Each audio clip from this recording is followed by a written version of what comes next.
Making your way in the world today takes everything you've got. Taking a break from all your worries sure would help a lot. Wouldn't you like to get away?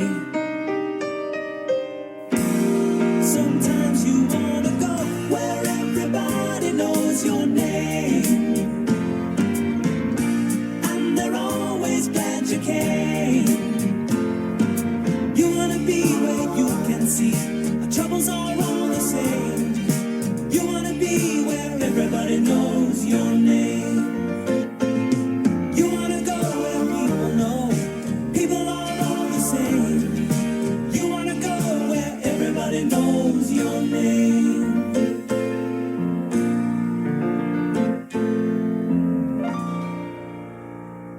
You probably don't know the singer-songwriter of the 1982 song Where Everybody Knows Your Name. But since it's considered perhaps the best TV theme song of all time, you likely already have the bar from Cheers in your mind's eye.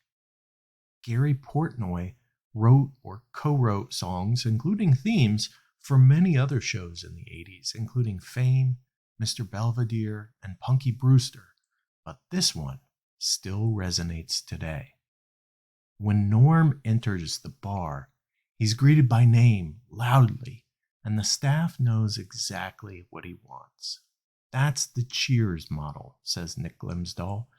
The personal touch that makes you feel welcomed and seen. We all know AI is coming to a customer service center near you, but Nick's new book explores how we can embrace AI but still be human-centric. It's a business parable and a practical playbook rolled into one. This week on Next in Queue, Nick and I discuss the importance of personal connection and customer experience, Nick's vision for the role of AI in customer service, navigating AI implementations, change management and organizational dynamics, common AI traps and how to avoid them, and the evolution of AI and future considerations. Let's get to it.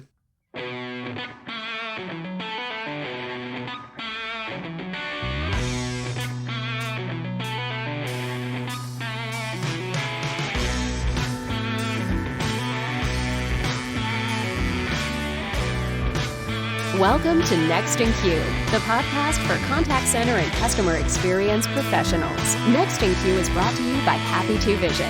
Eliminate blind spots and see right through every conversation with Happy 2 Vision. Learn more at happitu.com. Now, here's your host, Rob Dwyer.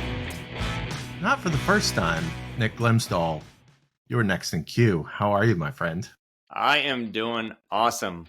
I am doing so good. Now that we've had this pre-conversation about food, I can't stop thinking. I don't even know what we're going to be talking about here today. Yeah, for those who, which is all of you, who missed our conversation right before we joined, we were talking about the joys of food in St. Louis. So shout out to Crown Candy Kitchen and Charlie Gito's, among others. That's all the people in St. Louis are now hungry, and you'll thank me later if you haven't tried it. Go try it. Nick, it's hard to put into a short amount of words your bio, but you're a contact center strategist. You are a podcast host yourself. You have Press One for Nick, which has been going on longer than Next in Queue. You also have shared great tips and tricks about podcasting. I still share your Notion page with people who ask me for tips and tricks. I'm like, somebody else has done this better than me. And not for the first time, but you have a new book coming out. It's just around the corner. So if you're listening to this coming week, August 4th, you'll be able to, on Amazon, get Nick's book, Heart of Service, which is available both in Kindle and actual physical books. So that's a lot of stuff. Yeah, How do you fit all that in? So I sleep 3 hours a night, and then no, I think that it took me a long time. I was started working on it about a year ago on the book, and life happens, and you have busy seasons of work, and you're like, oh yeah, I should probably start writing that again, and then or I'll have a nugget of time, at night or in the morning, and I'll be like, you know what, like let's get back into it. So it was a journey for sure, and every time that I would read through it, I would be very critical of the book, um, and every time I'd read through it, I'd be like, oh, I really want to add this, or I'd hear somebody say something either on a podcast episode, or I'd read an article. I'm like, man, that'd be really sweet. And eventually I'll just like, I'm never going to finish this book because I'm always going to think of something else to add in there. Mm-hmm. But it was definitely a fun journey to kind of write a story versus just, I feel like there's a lot of books out there on customer service and customer experience, and there hasn't, at least that I'm aware of, kind of a story or parable led. Yeah, this is a really unique format. So let's talk about the format, because as I'm reading this book, it is not your typical business book, and it's also not your typical just here's a story. You do something unique in this book. So tell us about just kind of how you went about presenting this story. Yeah, so the company's called Carelio. The main character is Chloe Chen. So Chloe is super unique. I think she is like this smorgasbord of people that I've just interacted with over my career. And, she's not perfect. She doesn't know all the information. She's got a heart of gold, right? She cares. She has a backbone. She stands up for the people that, for what she believes in. She goes through this process of really seeing the mess, and she's sitting in the middle of it, and she has all these interactions coming in. She looks around and she sees just like these people around her that are overworked, and they're running on, a boatload of applications at the same time. And they see that the morale is bad. You see that the customers are not happy and the attrition is not great. And she knows there's a better way, and she just doesn't know what to do next. And so the first thing she really does is she looks at the company that she grew up in was her parents' restaurant, and she leads, and she's like, you know what, there is something there. They have this connection, they have this personalization, they actually care about the people. How come we can't do that with this bigger organization? Like, they're doing it with no money. We have the opportunity to do it. And so then she goes through this whole journey of helping, listening really at the very beginning, and she learns some stuff through the listening, and then she speaks with her team. She speaks with her manager. She eventually gets a seat at the table at the C-suite to be able to, kind of pitch that story. And then she has to build the team. She has to build this dream team. She has to get the buy-in from these guys.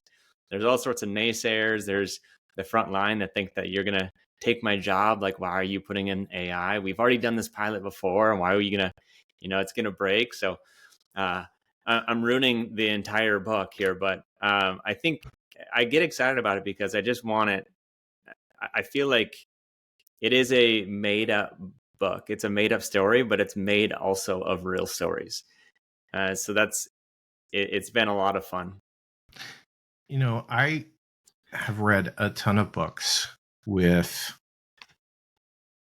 this in hand, the highlighter, because there are moments where I'm like, oh, I want to come back to this. And so I'll highlight pieces of a book, but your chapters are actually set up to go well beyond highlighting, because at the end of every chapter, you actually present an opportunity for reflection for the reader, and a place for them to write down some thoughts, write down some things as they're considering how they kind of fit into this story, right? Because it feels like, depending on your role, like I might be part of this story. I might be thinking these same things. And so what I loved about it is you're really prepping the reader to kind of get those takeaways, as opposed to just having to go throw the highlights in and then come back to them. So I love that. I want to talk a little bit more about this family restaurant idea. Yeah. Because this piece resonated with me, because I have always is a long time. Let's back that up. Not always. For a long time, I have said good CX is really trying to replicate kind of that small business vibe that you see in smaller communities, where just kind of, all the customers. And I have experienced this when you go to a place regularly and you walk in and they don't ask you what you want to drink because they know what you want to drink. And so they just bring it, or they say, you want this, right? And you're like, yes, that's absolutely what I want, because we're creatures of habit. And so I love that you kind of wove that into the book, because I think a lot of big businesses forget, like, that's what we want. Tell me, what was the idea behind that? I mean, is there a family restaurant in your history, or where did that idea come from?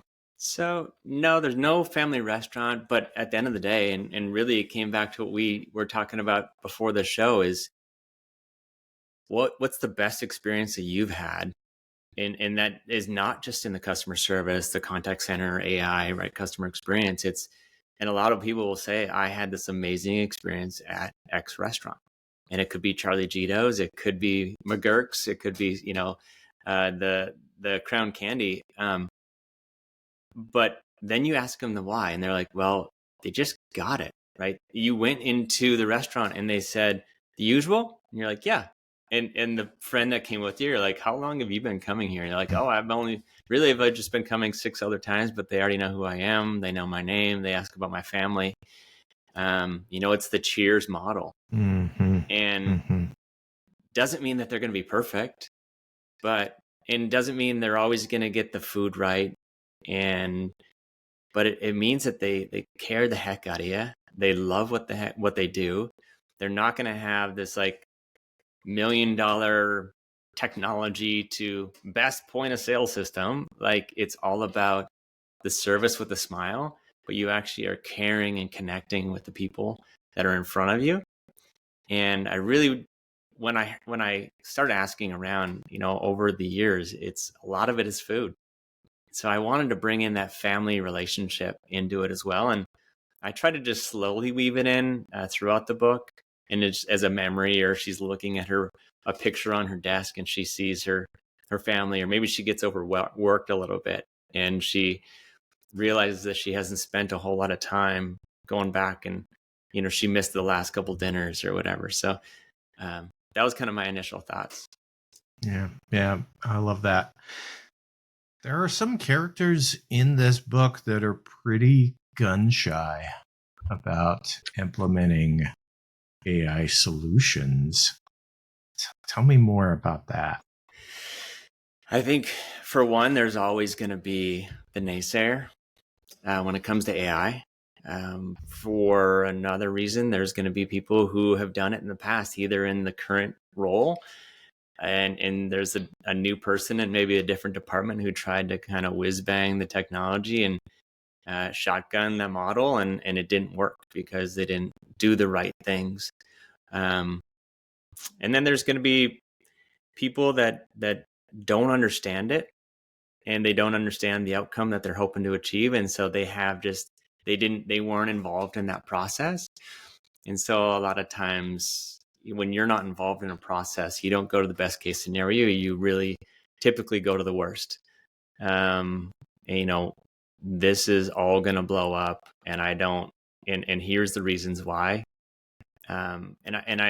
I wanted it to be a real story. I didn't want it to be, I call it the pixie dust and fairy tales. Like, we can all have this Disney princess story if we really want to, but stories are messy. And I also wanted it to have a lot of people that have angst, or somebody had an issue with the IT security issue, and they're bringing that emotion with them. And so I feel like emotion is important, and you have to address it. and you have to be able to resonate with people and hear them out, but also be able to talk it through with them in order to move forward. Yeah. Yeah. This story wasn't all smooth sailing. This was No. not the story of, hey, we're going to do this thing and everything's going to go just right and no mistakes are made. Mistakes happen in both the book and real life, and you have to deal with the fallout of that. Sometimes things get messy, don't they? Yeah, that's for sure. And it all depends on what you're going to do with it, right? Or are you prepping ahead? I think there's a lot of, kind of going back to what I was hoping with the book, is I don't necessarily need somebody, and I got the book here, but I don't necessarily need somebody to read it from page 15 to page 181. I want them to be like, okay, well, I have an urgent need right now, and I need to build a team. I have this crisis that just unfolded, and I need to figure out what the heck these people did. I'm now on the personal growth side, and so I want that to go through that process. So, I think you just have to address with where you're at, right? Like, focus on where you are, and then go from there. Did that answer your question? Was there another question somewhere in there? Well, here's the thing. Yeah. You talk about humans, like it's in the subtitle, right? Human-centric. But we're also talking about AI. And those two, I think a lot of people think, are at odds with each other, particularly in the contact center. But you don't think so. Well, why? Well, so the first thing I would say is, when it comes to being human-centric or AI, what the heck does that mean to you? And then how do you work backwards to it? The secret's out that AI is not going to solve all the world's problems. And it's also... Oh, you don't say. It's used... The goal is have AI to serve people. And that's the people on the agent side. That's the people on the customer side. And it's not to replace the agents. You think of the ATM, right? The ATM has helped solve a problem. Maybe those individuals who used to be on the ATM are now doing something else because you reskilled them. But if you're not listening to the front end, right, from the agent side, the goal is to give them more ability to do what they do best, right? It's listening, it's connecting, it's responding to the customer, and listening with the intent to respond. Don't just listen and respond with what you think that they're going to say, or maybe interrupt them. I think if you don't understand the front end and listening to that front end and the customers and even the employees, or the employees as well, is like, then where are those friction points? I think, and then address those. I think human-centric means putting service first ahead of technology. Technology really is just there to support it. It's not there to solve for this checkbox. Technology should never be a checkbox. It should be something that an outcome. It's solving for an outcome. Yeah, absolutely. As I was reading this, even though the focus of the story is on implementing AI solutions within a contact center, what struck me was that the book is about change management. You can replace AI in a contact center. It doesn't have to be a contact center environment, and it doesn't have to be an AI related solution. Yeah. You can replace any technology into any type of business, and the story still works, because what you're going through is this process of change management and how you can effectively do that in an organization. Were you thinking about that as you were writing the book? Yeah, I wanted it to be, there's a lot of prospects and clients that I've worked with, and a lot of times they weren't necessarily caring about the technology. They were, right? It was, let me measure you versus what I currently have. Let me measure you against these other manufacturers of these other partners. But a lot of the conversations when you got down to towards the end was, how are you going to make sure this is a success? Because if I sign off on this, this is my name that goes along with it. And what are the steps that we can collectively make to make this successful? And there was a lot of things get a lot I don't know what the right word is. The things work a lot better when you pull the curtain back on, the when you pull the curtain back and you actually see what else is going on behind the story outside of the technology, then you can solve more problems and you can address the things that maybe are not being said. And I thought that was important to bring into the story as well. Yeah, absolutely. I think far too often, look, we all want a simple solution. That's just how we are as people. Unfortunately, there are people involved, and so nothing is ever simple, right? There's all kinds of nuance, Yeah. and it requires addressing all of these different moving parts that go into how we operate. You talk a lot about traps, particularly AI traps that people can fall into. Can you talk with me about some of those common traps? Maybe if people are need to read the book, but they're not sure, maybe this is a good teaser of, hey, you need to read this, and this is why, because you might be about to fall into one of these traps. Yeah, I feel like when we buy anything these days, I feel like we are the mice to the mice trap, right? And a lot of the times it's because we're not asking the right questions, or we're getting bamboozled by the manufacturer, and it's the whole marketeering. And so what I would say when it comes to traps that you should be focused on is, if the senior leadership team is coming to you and you're saying, AI, I just came back from this executive retreat and AI is going to solve our problems, implement AI. And you're not asking clarifying questions. You're not helping to figure out what are the jobs to be done. What are the goals and outcomes that you're hoping to achieve? And you're launching too fast and actually forget to focus on those things. Be aware of that, right? I would challenge the manufacturers. I would challenge their assumptions. I would ask an outside or peer or team when the leaders or manufacturers just saying it's plug and play, right? It's so easy. Your janitor can do it. Like, you just turn it on and set it and forget it. Like, don't believe that. Help ask better questions. I would say, a lot of data is messy. So I would focus on cleaning up that data before you even think about turning on AI, because messy data is not great for that next best action or knowledge base to build that out. Let's see. I would not just focus on driving efficiencies, or specifically what leadership would think of as cost savings. Don't judge that by the success only. I think that could be a metric, but don't forget that. Don't ever forget the agents.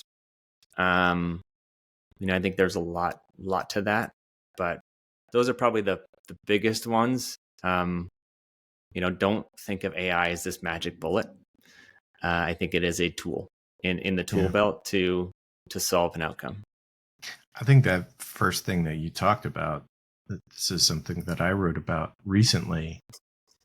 Like, AI is not just turnkey. Like, you can't just plug it in and go, well, it's going to be successful. I mean, one of the things that we're constantly doing with our partners is going in from a quality standpoint and looking at our criteria and constantly refining that to get the level of performance that we're looking for. And that's not a, hey, day one, it's going to be out of the box and it's great. Yes, we can start with some templates and we can get you up and running quickly, but to really get the kind of performance that you want, that you expect, there is some effort involved in that. And we're going to have to continue to work through that until we get to a place where we feel like, yeah, we've achieved that. And then guess what?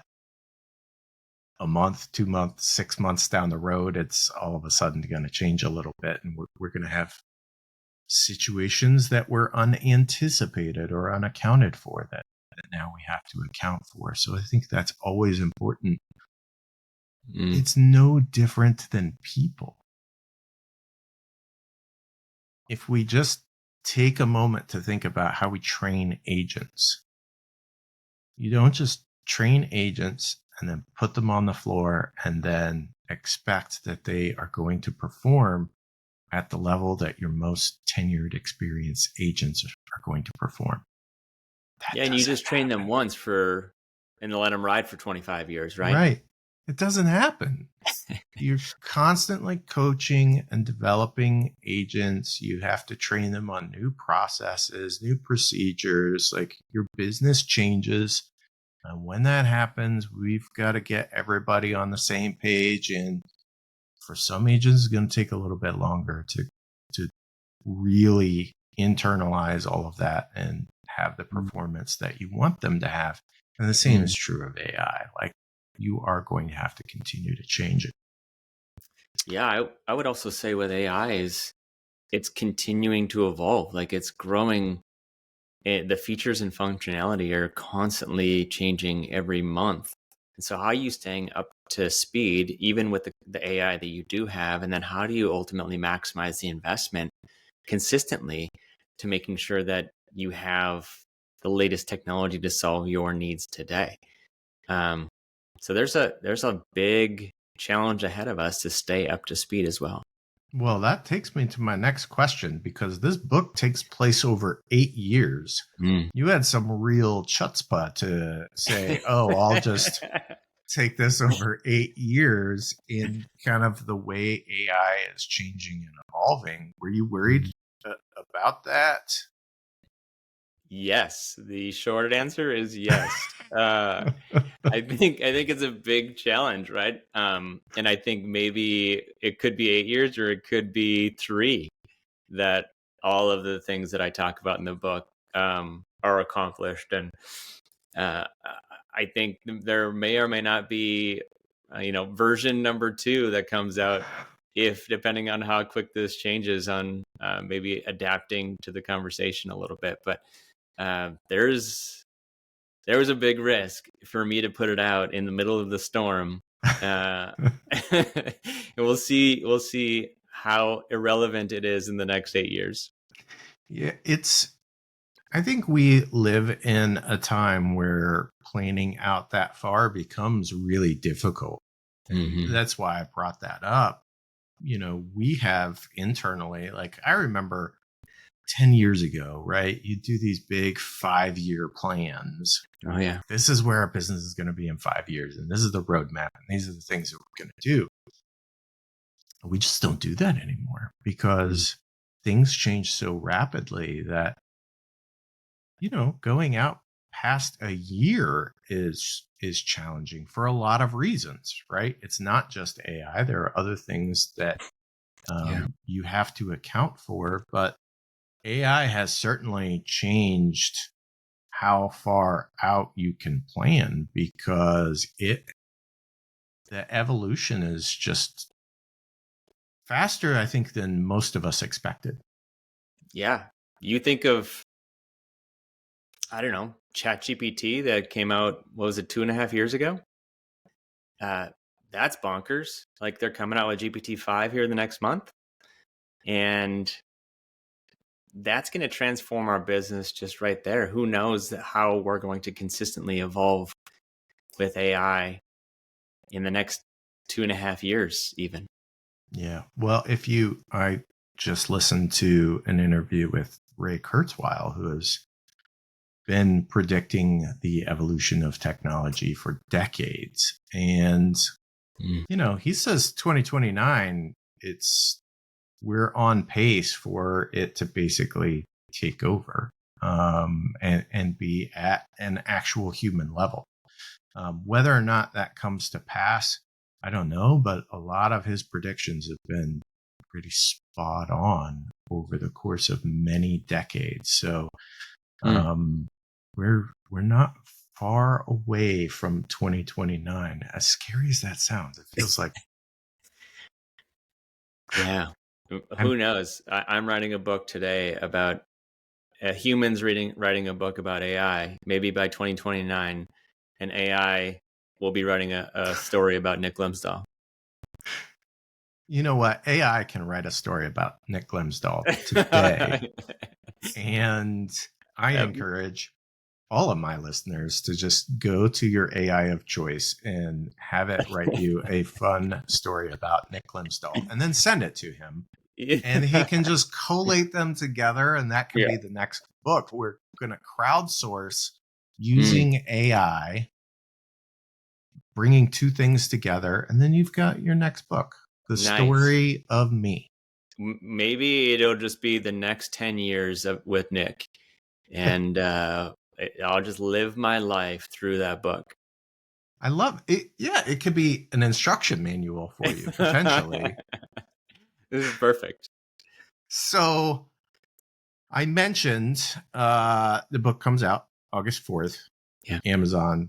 Go to the show notes. You'll find links. But if I've bought this book, I've read it, and I'm like, okay, my organization I feel like there's a lot of parallels, and I want to infuse some solutions into our operations.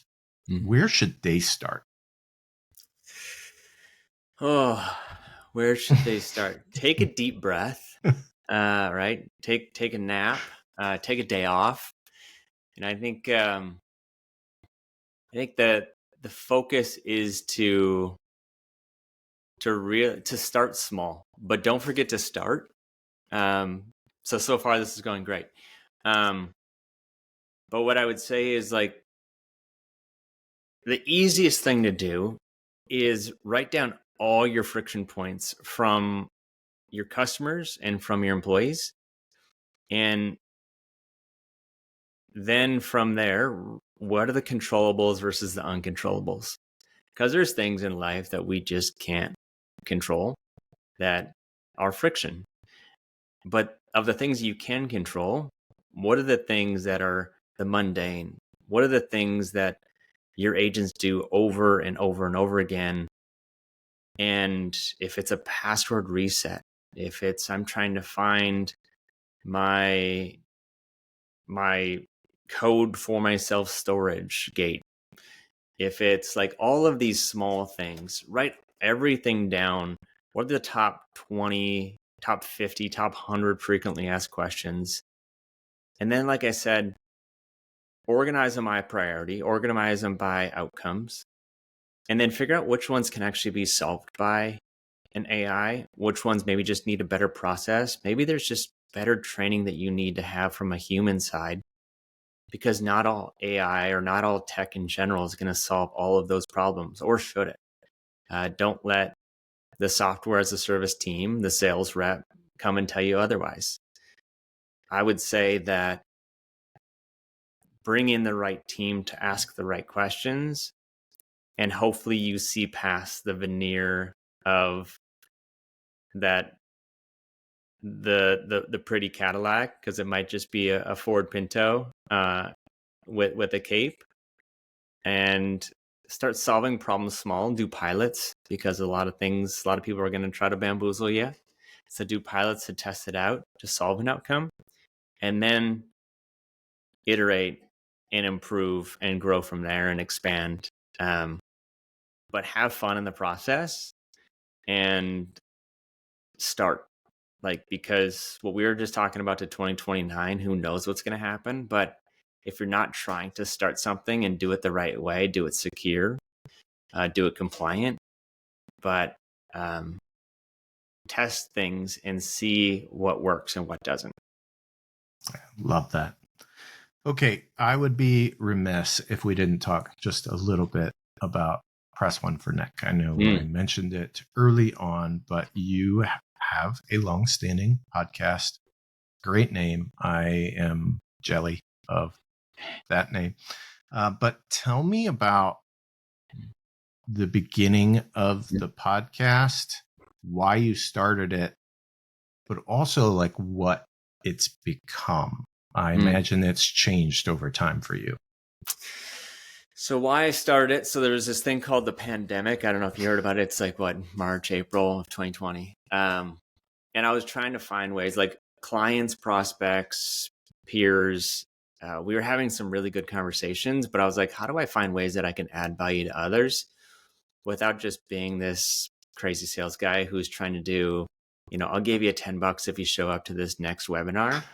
And let me send you this DoorDash, and it's going to be for a 2-hour webinar, but I promise it's going to be great. You can't buy a whole meal, but make sure it's good. And so what I was doing, I was like, I'm recording and having a lot of these great conversations with my peers, and it just like clicked. And I said, well, what if I just recorded these conversations? And I reached out to a few friends, and I would say I'd reach out to 10 of them, and 6 of them said, there's no way we're recording these conversations. And there's other 4 that was like, all right, but if they don't go good, we're deleting them. And so we just had a couple of good conversations, and I pushed them out, and they did pretty good. And then I was like, you know what, maybe there's other people that I don't know where I can reach out to, if it's the Shep Hikins of the world, or all of those level authors. And so I started reaching out to those people, and I started getting maybe a little bit more credibility. And I started reaching out to end up interviewing Chris Voss, the guy who wrote Never Split the Difference. I interviewed a president and CEO, past president and CEOs of Starbucks, people who ran Magic Kingdom at Disney, Horst Schulze, that one of the founding members of the Ritz-Carlton. And so it just kept getting fun. I was like, you know what, I'm just going to throw everything at the wall, and hopefully a handful of them stick. And they just kept saying yes. And at one time I was probably, 16 weeks back in queue from podcast episodes, because I was doing 2 a week. 2 a week? You were a madman. Yeah. Yeah. So I was in-house, nobody would let me come outside, and I was just interviewing people. So I think, but it's been fun. I think there was a lot of what I learned personally is that I interrupted people more than I should have. I asked a lot of dumb questions at the beginning. There was a ton of ums and ahs and knows when I went back and looked at the tape. And I was like, you're an idiot. Like, what is wrong with you? You gotta clean this self up. Right. And so for one, it helped me professionally, because it helped me ask better questions. It helped me listen until people were finished. It helped me gain knowledge of the expertise that I was gleaning from by the people I was interviewing. And I was just having different conversations, but it also helped me personally too, because of the same reasons. And so it's been a journey. Like, I've had 250, 300 episodes come out, and it's been a lot of fun, because I got to interview a lot of people that I still stay in touch with, or somebody will ask me a quick question and they say, hey, I saw this episode, tell me more about that. Or I'm having this challenge, and they'll reach out to me. Or I went to CCW, was that 2 years ago in Vegas, and some random person says, hey, you're Nick, right? And I was walking by them, and I was like, well, yeah. And they're like, oh man, I listen to your episode every week. And I was like, what? Like, you do exist? So that was really cool, right? I didn't expect it to do well. I just expected it to hopefully add value to the sphere of influence. And yeah, it's been a fun journey. Yeah, well, I really enjoy it, and I love that you have helped others who are maybe thinking about going on that journey. It's one of the things that I think we probably run in a lot of the same circles, and there are people that want to help, right? And so we just kind of naturally do that. But it's wonderful when someone takes the time to put together resources to help people. And I feel like this book is just another resource to help people. And that's seems like one of your great missions in life that you're doing really well at. It's just, hey, I'm just here trying to help. So thank you, Nick, for doing that. Yeah. Well, thank you. You're crushing it as well. I think you have an awesome podcast, and I highly recommend everybody to listen to what you do. And I think your approach, not trying to take over the podcast here, but I think your approach and your calm demeanor, and like you are actually curious and you do your research, and that is not a typical podcast host, unfortunately. And so keep doing what you're doing.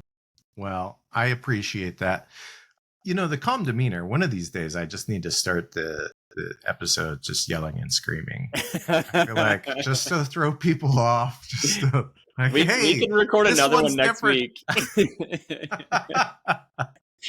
Nick Glimsdahl, go to the show notes, get the link, check out the book on Amazon, check out his podcast, hit him up on LinkedIn. Thank you so much for joining Next in Queue today. Thank you so much. It's always a pleasure to connect. Next in Queue is brought to you by Happy To and is produced by me, Rob Dwyer. If you enjoy this podcast, please by all means subscribe and or rate this podcast in iTunes or your favorite podcast app. But more importantly, please tell just one person about this podcast. Word of mouth is the best way for people to discover new content. As always, thanks for listening.